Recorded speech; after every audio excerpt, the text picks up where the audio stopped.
अस्सलामु अलैकुम वरहमतुल्लाहि वबरकातुहू। शाद स्टडी हब चैनल में आपका इस्तकबाल है।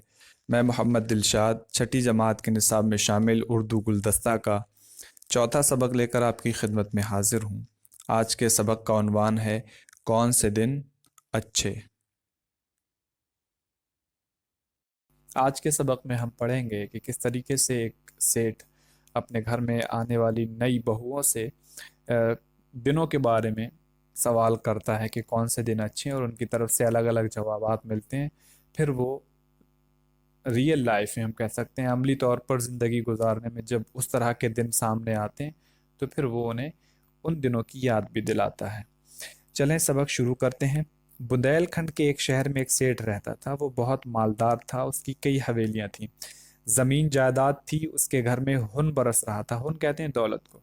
सेठ के चार बेटे थे, चारों खूबसूरत, सजीले, जवान, अक्लमंद और दाना। जब बड़े बेटे की शादी हुई तो नगर सेठ ने दूर अंदेशी का इम्तिहान लेने के लिए अपनी बहू से एक सवाल पूछा, बहू ये बताओ कि कौन से दिन अच्छे होते हैं। बहू ने जवाब दिया, पिताजी गर्मी के दिन बहुत अच्छे होते हैं। इस वक्त न सर्दी की परेशानी रहती है और न बरसात की कीचड़। दिन खस की टट्टी में कट जाता है, रात को बाहर सो सकते हैं। ये टट्टी जो है वो टाट वगैरह बना करके टटिया जिसको भी कहा जाता है, और साइड से क्या बोलते हैं, झाड़ फूस की बनाई जाती है और रहने के लिए जो देहात वगैरह में लोग बनाते हैं। और कुछ इलाकों में ये टट्टी जो लफ्ज़ है ना, वो उसे बौल बराज बराज के लिए यानी पाखाना के लिए भी इस्तेमाल किया जाता है, ख़ासकर उत्तर प्रदेश के कुछ इलाकों में। उसके बाद नगर सेठ बहुत अच्छा कहकर खामोश हो गया। लेकिन जब दूसरे बेटे की शादी हुई तो उसने नई बहू के सामने भी वही सवाल रखा। उसने जवाब दिया, पिताजी दिन तो बरसात के अच्छे होते हैं, हर तरफ हरियाली ही हरियाली होती है और सावन में झूले डालकर झूलने का तो मजा ही निराला होता है। चढ़े हुए दरिया और नदी नाले देखकर दिल बाग बाग हो जाता है। सेठ उसकी ये बात सुनकर खामोश हो गया। लेकिन जब तीसरे बेटे की शादी हुई तो उसने अपनी उस बहू से भी यही सवाल किया। उसने कहा, पिताजी दिन तो सर्दी के भले होते हैं, सर्दी हो तो गर्म कपड़े पहनकर जहां चाहे घूमो फिरो, मीठी मीठी धूप के मजे लूटो और रात को नर्म बिस्तर में लिहाफ ओढ़कर सोया जा सकता है। इसलिए सर्दी के दिन बहुत अच्छे होते हैं। तो इस तरह से तीन बहुओं ने सेठ की इस तरह बताया कि दिन कौन से अच्छे होते हैं। मगर मगर नहीं, नगर नगर सेठ बहू की बात सुनकर चुप हो गया। चंद माह बाद जब चौथे बेटे की शादी हुई और बहू घर आई तो सेठ ने यही सवाल छोटी बहू से भी किया। यह भी इत्तेफाक था कि हर 2-3 महीने में शादी हो रही थी उनके घर में। उसने बड़े इनकिसार से जवाब दिया। इनकिसार कहते हैं हम्बलनेस, बहुत विनम्रता से, पिताजी दिन वही वही अच्छे होते हैं जो सुख से गुजर जाएं। अच्छा जवाब था। चौथी बहू का जवाब सुनकर नगर सेठ का चेहरा खिल उठा। तकदीर का खेल भी अजब होता है, कहीं धूप तो कहीं छाव, कहीं गुर्बत तो कहीं तवंगरी। तवंगरी कहते हैं अमीरी को, रिचनेस। इस तरह आजमाइश के दिन भी आ गए। न जाने किस बात पर राजा का मिजाज बरहम हुआ और वो सेठ से बदजन हो गया। राजा ने उसे शहर छोड़ने का हुक्म दिया कि नगर सेठ जिस हालत में हो उसे और उसके सारे खानदान को देश बदर कर दिया जाए। हाकिम ने जाकर नगर सेठ को राजा का हुक्म सुना दिया। सबकी तलाशी ली गई और घर से एक तिनका तक उठाने का हुक्म न था। 3 कपड़ों के साथ खाली हाथ उन्हें शहर से निकल जाना था। जब सब बाहर निकल गए तो छोटी बहू सामने आई। उसके हाथ में हांडी थी, उसमें 1 किलो के करीब गूंदा हुआ आटा रखा था। जब सिपाही ने उससे हांडी छीनना चाही तो उसने कहा, श्रीमान जी मैं सबसे छोटी बहू हूँ। सबसे छोटी बहू होने की वजह से मैं अब तक खाना नहीं खा सकी, बाकी सब खा चुके हैं। कृपा करके या तो पहले मुझे खाना पकाकर खा लेने दीजिए या फिर ये आटा मुझे साथ ले जाने दीजिए। राजा का हुक्म था उन्हें फौरन शहर बदर कर दिया जाए, लिहाजा सिपाही ने बहू को आटे की हांडी ले जाने की इजाज़त दे दी। नगर सेठ अपने खानदान के साथ एक काफिले की शक्ल में आगे बढ़ने लगा। ये कारवां एक मकाम से दूसरे मकाम पर कूच करता हुआ आगे बढ़ता रहा। रास्ते में वो एक जगह सस्ताने बैठ गया। उस वक्त धूप बहुत तेज भी थी और लू के थपेड़े जिस्म को झुलसा रहे थे। परेशानी के आलम में बड़ी बहू के मुंह से अचानक निकल आया, वही बड़ी बहू जिन्हें गर्मी का मौसम अच्छा लगता था। कहती हैं, हाय कितनी गर्मी है, जिस्म भुना जा रहा है। सेठ ने बहू की बात सुनकर कहा, तो क्या हुआ, खस की टट्टी क्यों नहीं लगवा लेती ताकि आराम मिले। बहू चिढ़कर खामोश हो गई। चंद रोज बाद बरसात का मौसम आ गया। बादल घिराए, हवा चली और उसके साथ ही पानी बरसने लगा। थोड़ी देर में ऐसी मूसलाधार झड़ी लगी कि सब लोग पनाह लेने भागे। दूसरी बहू उसी जंगल बयाबान में एक छोटी सी झोपड़ी में आकर बहुत दुखी हुई। सेठ से ना रहा गया, उसने उसकी जानिब रुख करके आहिस्ता से कहा, बहू आज तो बरसात में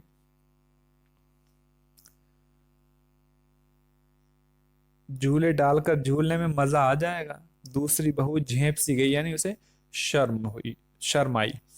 मतलब उसने सेठ से कहा था कि बरसात का मौसम अच्छा होता है। रात हुई, पानी थम गया, लेकिन जंगल के खुले माहौल की वजह से सर्दी बढ़ गई। सबके दांत बजने लगे, कट कट जो दांत बजते हैं, खासकर छोटे बच्चों के सर्दी में दांत बजते हैं ना, या फिर बड़े लोगों के भी जब बहुत ज्यादा सर्दी का असर होता है। तीसरी बहू भी मारे सर्दी के ठिठुरी जा रही थी। उसे ठिठुरते देखकर सेठ ने तीर छोड़ा। बहू घबराती क्यों हो, नर्म बिस्तर में जाकर लिहाफ ओढ़कर क्यों नहीं सो लेती। ये सुनकर बहू मारे शर्म के जमीन में गड़ गई। छोटी बहू ने कंडे जलाए और साथ लाए आटे की रोटियां सेक कर सबको दी। सबने दो दो रोटियां खाकर पेट भर लिया। वो आटे में एक लाल भी छुपा कर लाई थी। उसने उसे अपने शौहर को दिया, फिर यूं कहा, करीबी गांव में इसे गिरवी रखकर कुछ रुपया ले आओ और साथ ही घर का जरूरी सामान भी खरीद लाना। उसका शौहर गांव में साहूकार के पास गया और लाल बेच दिया। जरूरी सामान लेकर आ गया। दूसरे दिन वो एक और शहर में पहुंचे। वो एक मंदिर में जाकर ठहरे।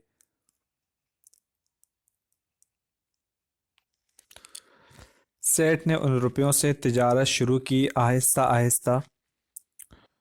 सेठ ने उन रुपयों से तिजारत शुरू की आहिस्ता आहिस्ता, अपना कारोबार फैला दिया और चारों लड़के भी सख्त मेहनत मशक्क़त करने लगे। आखिर चंद बरस बाद उसने वहां अपनी हवेली बना ली और देखते ही देखते वो उस शहर का भी बड़ा सेठ बन गया। मगर ये शहर भी राजा की सल्तनत में शामिल था। राजा को जब इसका इल्म हुआ तो वो उसकी हवेली के गिर्द चक्कर लगाने आया। उसने वहां कान लगाकर सुना, सेठ का बड़ा लड़का कह रहा था, मेरे लिए पान बना कर लाओ। इतनी रात को पान खाने की क्या तुक है। चूना नहीं है, बहू ने जवाब दिया। तो क्या हुआ, मेरे कान की बाली में एक पक्का मोती है, उसको जलाकर मेरे लिए पान लगा दो। लड़के ने कहा, ये कैसे हुआ कि ये आन की आन में इतना मालदार और खुशहाल हो गया। राजा ने सोचा गया। अल सुबह राजा ने सेठ को पकड़वा कर बुलवाया और पूछा, बताओ बड़ा कौन है, हम या तुम। सेठ ने हाथ जोड़कर कहा, बड़े तो आप ही हैं महाराज। कहाँ आप और कहाँ मैं एक मामूली सेठ। साफ साफ जवाब दो, वरना तुम्हें और तुम्हारे खानदान को बहू बेटियों समेत जेल की हवा खानी पड़ेगी, राजा ने डांट कर कहा। उसके बाद क्या होता है फिर देखें। जैसा हुक्म सरकार, कल आपको इस सवाल का जवाब मिल जाएगा, सेठ ने जवाब दिया। सेठ ने घर आकर सारा किस्सा सुनाया तो छोटी बहू ने कहा, पिताजी आप महाराज से कहलवा दें कि इस छोटे से सवाल का जवाब मेरी छोटी बहू देगी। वो उसके लिए रनवास भरवाएं और लिवाने के लिए पालकी भेजें। राजा ने वही सब कुछ किया। जब लोग दरबार में पहुंच गए तो राजा ने पूछा, बड़ा कौन है, हम या तुम्हारे ससुर। छोटी बहू ने जवाब दिया, बड़े आप ही हैं महाराज। हम बड़े कैसे हो सकते हैं, आप जैसे बड़े लोग ही मेरे ससुर की जायदाद जब्त कर सकते हैं, हम सबको देश बदर कर सकते हैं, और अपनी हिम्मत और मेहनत से हम फिर खुशहाल हो जाएं तो फिर जेल की हवा खिलाने की धमकी दे सकते हैं। राजा ने टोकते हुए कहा, बड़ा वो क्यों नहीं जो पक्का मोती जलाकर उसकी राख से पान खाना चाहता है। ये तो सब वक्त की बात है महाराज, छोटी बहू ने जवाब दिया। हम दिन के अच्छे गुजरने पर यकीन रखते हैं और हर दिन एक जैसा मानते हैं। ये जवाब सुनकर राजा की आंखें खुल गईं। उन्होंने फौरन सेठ की जब्त शुदा सारी जायदाद, जब्त शुदा का माना होगा जो छीन ली गई थी, उसे दोबारा शहर में बाइज्जत वापस बुला लिया। ये मध्य प्रदेश की लोक कहानी है, इसे मध्य प्रदेश में मशहूर है ये। अब सवालात देखें। नगर सेठ ने चारों बहुओं के सामने कौन सा सवाल रखा, वही एक ही सवाल था कि कौन से दिन अच्छे होते हैं। नगर सेठ ने चारों बहुओं से एक ही सवाल क्यों किया? उन्होंने चारों बहुओं से एक ही सवाल इसलिए किया ताकि पता चल जाए कि सबकी अक्लमंदी और जहनियत क्या है, मतलब कौन कितना ज़हीन है, कौन कितना अक्लमंद है।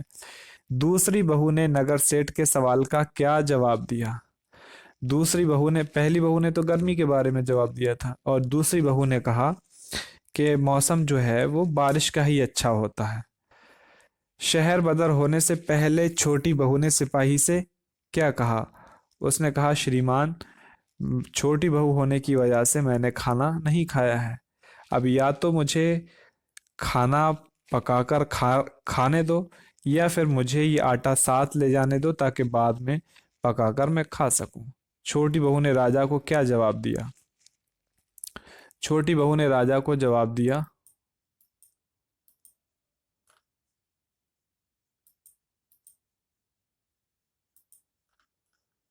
उसने कहा, बड़े आप ही हैं महाराज, हम बड़े कैसे हो सकते हैं? आप जैसे बड़े लोग ही मेरे ससुर की जायदाद जब्त कर सकते हैं। हम सबको देश बदर कर सकते हैं, और अपनी हिम्मत और मेहनत से हम फिर खुशहाल हो जाएं तो फिर जेल की हवा खिलाने की धमकी दे सकते हैं।